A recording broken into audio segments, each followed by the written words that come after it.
अस्सलाम वालेकुम नाज़रीन, आपकी खिदमत में हाजिर हूँ आबद चौधरी की ज़िंदगी की कहानी और उसका अंजाम लेकर। नाज़रीन, आबद चौधरी जो है, इसका कद तकरीबन 5 फुट 11 इंच था, रंग गोरा था, उम्र 23 साल थी, रिहाइश मजंग में थी। आबद चौधरी के फादर जो थे पीपल्स पार्टी के बड़े एक अच्छे काउंसलर और पीपल पार्टी के बड़े ज़बरदस्त जियाले थे। आबद चौधरी एमईओ कॉलेज जब जाके सदर बनता है तो इसके साथ एक बहुत ज़्यादा मुनज़्ज़म ग्रुप जो कि इसके बचपन के दोस्तों का था, उनमें ख्वाजा अवैस, उसमें खारी बलोच, बिलाल बलोच, आसम नसीम, आशी भट्ट, सलमान हमीद खोखर, कासम शामनगर वाला, फयाज शामनगर वाला और खालिद हुसैन, अमजद मुश्ताक और दो बहुत बड़े नाम जो आज कानूनदान बने हुए हैं। उनमें एक मुजद्दद मियाँ उर्फ गोगी और दूसरा इफ्तिखार उर्फ महंगा। ये सब आबद चौधरी के ग्रुप और उसके बहुत ज़्यादा क्लोज दोस्त थे। आबद चौधरी ने जब एमईओ कॉलेज पर होल्ड किया है तो आपको पता है कि जिस बंदे का एमईओ कॉलेज पे होल्ड होता था उसको शहर में खौफ और दहशत की अलामत समझा जाता था। स्टूडेंट अगर 10 कहीं पे इकट्ठे होकर चले गए हैं, वहाँ से भत्ता लेना, वहाँ से कोई भी मुतालबा मनवाना बहुत आसान होता था। अगर अपने किसी भी एहतजाज को एमईओ कॉलेज के वस्त में किया जाता था तो लाहौर शहर की ट्रैफिक का निज़ाम दरहम बरहम हो जाता था, जिसकी वजह से हुकाम बाला मुतालबात मानने पे मजबूर हो जाते थे और इस कॉलेज पर हर शख्स की नज़र ही इसलिए होती थी। आबद चौधरी ने QSF को भगा कर QSF पे फायरिंग करके उसके अफराद को वहाँ से एमईओ कॉलेज से खाली करवा के एमईओ कॉलेज पर होल्ड कर लिया। आबद चौधरी मेरे भाई जाहिद से छोटा था। मेरे भाई जाहिद का शागिर्द कह लें या यूं कह लें कि जब मेरा भाई जाहिद और रईस टैंकी वगैरह का अरूज था तो आबद चौधरी एक कॉमन पर्सन की तरह मजंग में ज़िंदगी गुजार रहा था। मेरे भाई के कत्ल होने के बाद रईस टैंकी मेरे भाई की बॉडी लेके म्यू हॉस्पिटल गया। रईस टैंकी एमईओ कॉलेज के ओहदे पे बर्जमान हो गया, सदर बन गया। बाद में जब रईस टैंकी ने राना ज़िया के साथ एक ज़्यादती की तो राना ज़िया ने अपने उस रोज़ा तड़वाने की हरकत की वजह से रईस टैंकी से बदला लेने की ठान ली। QSF से इक़्तिदार छीना गया था। QSF उस वक़्त पाकिस्तान की बल्कि पंजाब लाहौर की सबसे ज़्यादा ताकतवर स्टूडेंट ऑर्गेनाइजेशन थी, जिसको चेयरमैन साहिर दबीरुल सनी लीड करते थे। इसमें मियाँ अयूब, अब्दुल हई भट्ट, शाहिद इकबाल, शाहिद रज़ा, इसमें जमशेद भट्ट, इस तंजीम में जो QSF थी, रईस कालिया, तनवीर खाकवानी, बहुत ज़्यादा ताकतवर स्टूडेंट रहनुमा जिन पे दर्जनों मुकदमात दर्ज थे, वो एमईओ कॉलेज से अपना इक़्तिदार छोड़ चुके थे या इनसे छीन लिया गया था। अब आबद चौधरी को साजिद चौधरी और राना इम्तियाज़ ने दयाल सिंह कॉलेज के अंदर जाकर मिलवाया। अरशद मीन ने उसके प्रोग्राम में मैंने बताया कि ताजर को अगवा करने का टास्क आबद चौधरी को दिया, जिसको बाखूबी ख्वाजा अवैस, आबद चौधरी, आसम नसीम भट्ट, खालिद हुसैन और अमजद मुश्ताक ने अंजाम दिया। ताजर को अगवा करके दयाल सिंह कॉलेज पहुंचा दिया गया। ताजर से जो भी मुतालबात थे वो अरशद मीन ने अपने मनवा लिए और अरशद मीन ने आबद चौधरी को अपना दस्ते रास बना लिया। आबद चौधरी अरशद मीन के लिए काम करना शुरू हो गया। एमईओ कॉलेज पर आबद चौधरी सदर है और MSF दयाल सिंह कॉलेज का उधर वो जो है चौधरी अरशद मीन का होल्ड है। अरशद मीन के पीछे रियाज फतेहाना ग्रुप और आबद चौधरी के पीछे ख्वाजा साद रफीक ग्रुप है।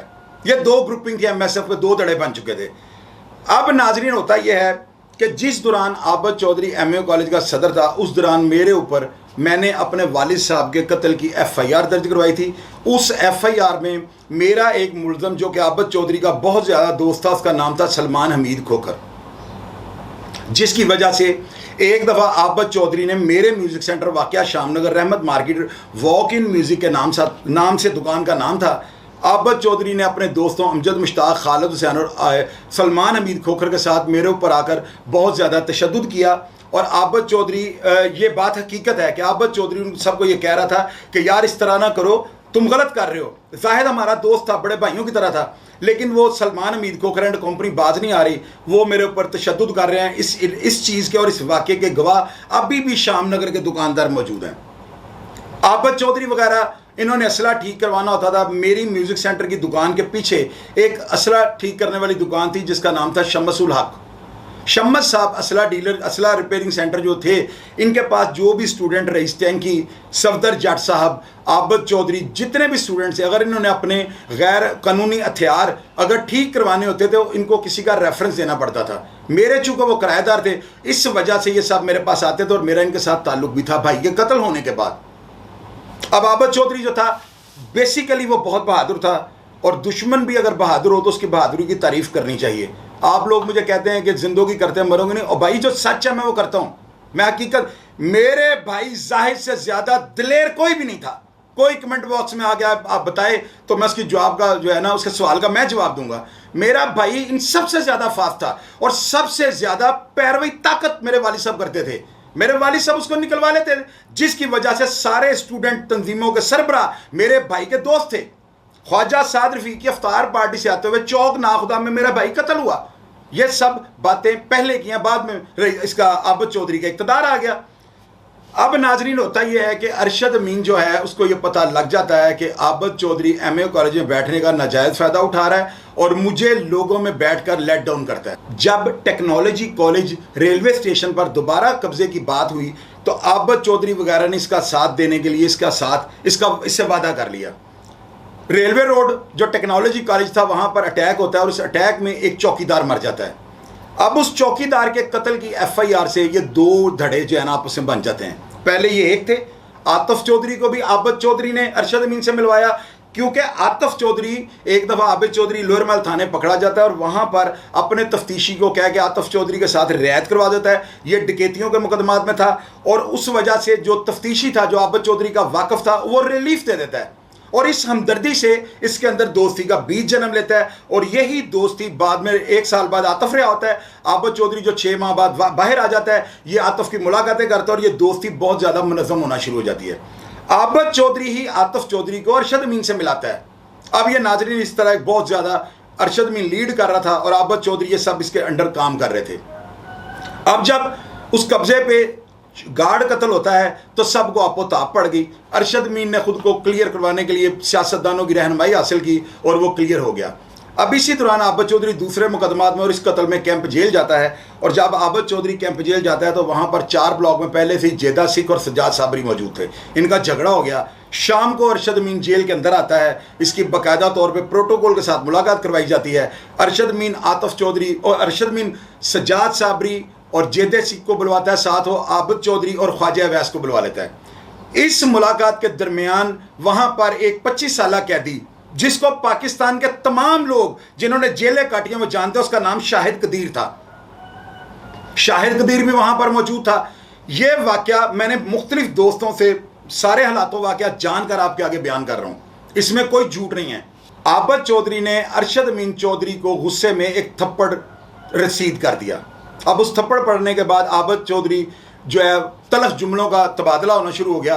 झगड़े की पोजीशन बन गई। जेल इंतजामिया ने अरशद अमीन को सिक्योरिटी पर्पज़ को मद्देनज़र रखते हुए जेल से बाहर निकाल दिया है। अरशद अमीन दयाल सिंह कॉलेज में जाकर वो अपने पुराने दोस्तों के आगे रो पड़ा और तारीख इस चीज़ को ऐसे ही लिखेगी कि अरशद अमीन इतना बदजन हो गया था आबद चौधरी थे कि वो चाहता था कि किसी भी हाल में आबद चौधरी मर जाए।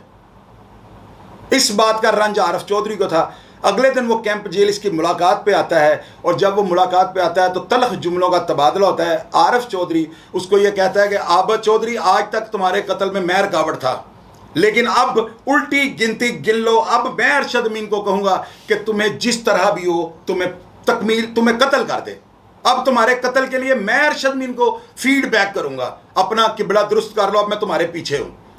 अब नाजरीन यहाँ से अरशद अमीन की मुखालफत ज़ोर पकड़ गई।